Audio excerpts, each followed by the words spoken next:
حضور میں کوئی شک نہیں۔ ایک دن آ کے کہنے لگا کہ بتائیے میری مٹھی میں کیا ہے؟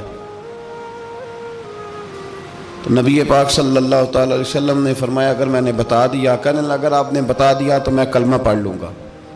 حضور نے فرمایا میں نے بتا دینا ہے پر تو نے کوئی نہیں پڑھنا، میں بتا دینا ہے۔ کہا بتائیے، تو حضور نے فرمایا چل سودا کر لیتے ہیں، اگر جو تیری مٹھی میں ہے وہی بتا دے پھر تیرا کیا خیال ہے؟ تو نبی پاک صلی اللہ تعالی علیہ وسلم نے کہا کیا بھئی ابو جہل کی مٹھی میں؟ تو اس کی مٹھی میں کنکر تھے، کنکروں نے کلمہ پڑھنا شروع کر دیا۔ جب کنکروں نے کلمہ پڑھا، پتھر تھے وہ، انہوں نے کلمہ پڑھا، ابو جہل نے وہ کنکر زمین پہ پھینکے، کہنے لگا اوہو تیرا جادو تو پتھروں پہاڑوں پہ بھی چلتا ہے۔ اب جملہ کہنے لگا ہوں سمجھ لینا، ابو جہل گوشت کا آدمی تھا، کنکر پتھر تھے، پتھر کلمہ پڑھ گئے۔ گوشت پوشت کا آدمی تھا پر کلمہ، کیونکہ یہاں کیا تھا؟ شک، اس نے آگے نہیں بڑھنے دیا۔ گوشت پوشت کا شخص ہو کے پتھروں سے آگے نکل گیا۔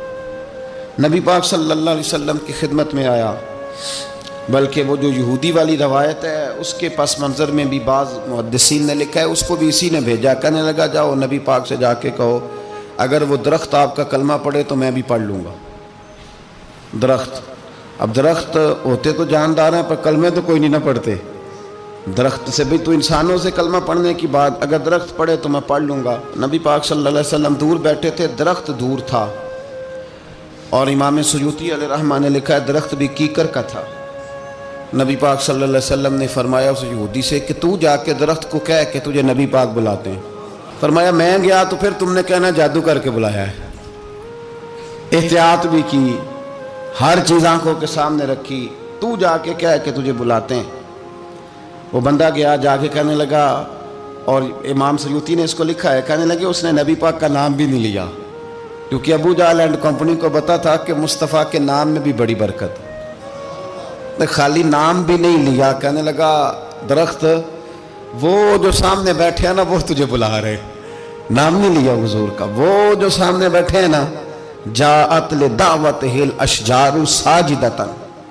امام بوصیری کہتے ہیں درخت آیا اور سجدہ کرتا ہوا، زمین چیرتا ہوا آیا۔ کس طرح آیا؟ پہلے آگے جھکا، پھر پیچھے جھکا، دائیں جھکا، بائیں جھکا۔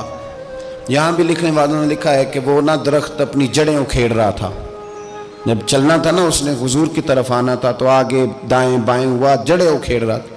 لیکن ہمارے استاد جب ہمیں یہ روایت پڑھایا کرتے تھے تو کہتے تھے جڑیں نہیں اکھیڑ رہا تھا، جب اس نے سنا مجھے نبی پاک نے بلایا تو اسے وجد ہو گیا تھا، وہ جھومنے لگ گیا تھا، جھوم رہا تھا، حضور نے مجھے بلا لیا، جاءت لدعوتہ الاشجار ساجدۃ۔ تو درخت آیا، اس نے آ کے نبی پاک کو سجدہ کیا، لکڑی کا بنا ہوا درخت ہے،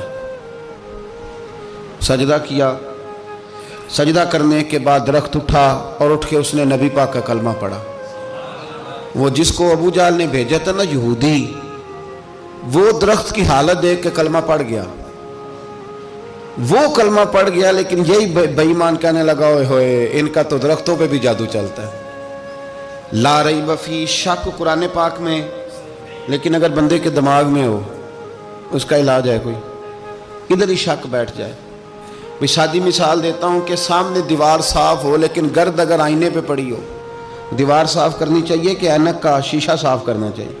ساری زندگی لوگ دیوار صاف کرتے گزار دیتے، ساری زندگی تراش خراش کرتے گزار، اپنی مرضی کی پینٹنگ کرتے گزار دیتے ہیں، پر اپنی آنکھ کی پتلی صاف نہیں کرتے، آنکھ کی پتلی صاف نہیں کرتے۔ کسی نے حضرت رومی سے کہا تھا حضور دنیا میں کوئی اچھا ملتا نہیں، فرمانے لگے تھوڑا رونا شروع کر تاکہ تیری پتلیاں وضو کر لیں، وضو کر لیں، وہ انہیں پتہ چل جائے کہ کتنے صاف ستھرے لوگ دنیا میں پائے جاتے ہیں۔ تو بھائی شک، ابو جہل پھر آ گیا، کہنے لگا اگر آپ چاند کے 2 ٹکڑے کر دیں تو میں کلمہ پڑھنے کو تیار ہوں۔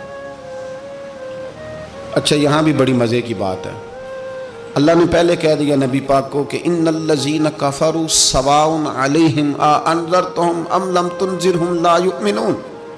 محبوب یہ جن کی قسمت میں کفر ہے نا، آپ انہیں ڈرائیں چاہے نہ ڈرائیں، یہ ایمان نہیں لائیں گے۔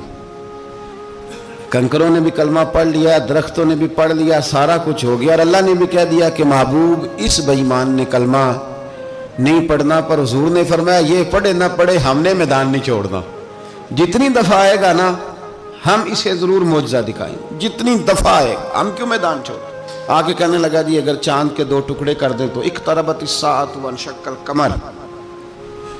تو نبی پاک صلی اللہ علیہ وسلم نے انگلی کا اشارہ کیا. چاند 2 حصوں میں بٹا. کوہ صفا ایک پہاڑی تھی مکے میں, آدھا ٹکڑا پہاڑی کی اس جانب ہوا, آدھا اس جانب. یعنی وضاحت کی اللہ کریم نے کہ ایسے نہ ہو کہ یہ کہہ دی وہ تو ایسے بالکل شک ہوا تو مل گیا, پتہ نہیں میری آنکھوں پہ جادو ہو گیا, ملا ہے کہ نہیں ملا. جب ٹوٹا تو حدیث پاک میں آتا ہے کہ آدھا چاند کوہ صفا کی ادھر گیا اور آدھا تو پہاڑی تھی, چاند نیچے آیا, پہاڑی کے گرد گھوما, آگے جا کے ملا. یعنی وقفہ دیا گیا باقاعدہ دیکھنے کا, سمجھنے. پوری دنیا میں جتنے لوگ اس وقت چاند دیکھ رہے تھے, ہندوستان تک روایتوں میں ملتا ہے کہ لوگوں نے گواہی دی کہ ہم نے چاند ٹوٹتے دیکھا ہے. زمانہ مان گیا, لوگوں کی چیخیں نکل گئیں, لوگ قدموں میں گر گئے.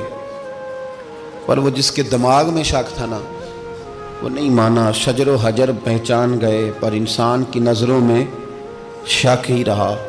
دنیا میں سب سے مجبور, کمزور, بزدل, کم فہم بندہ وہ ہے جس کے دماغ میں شک ہے.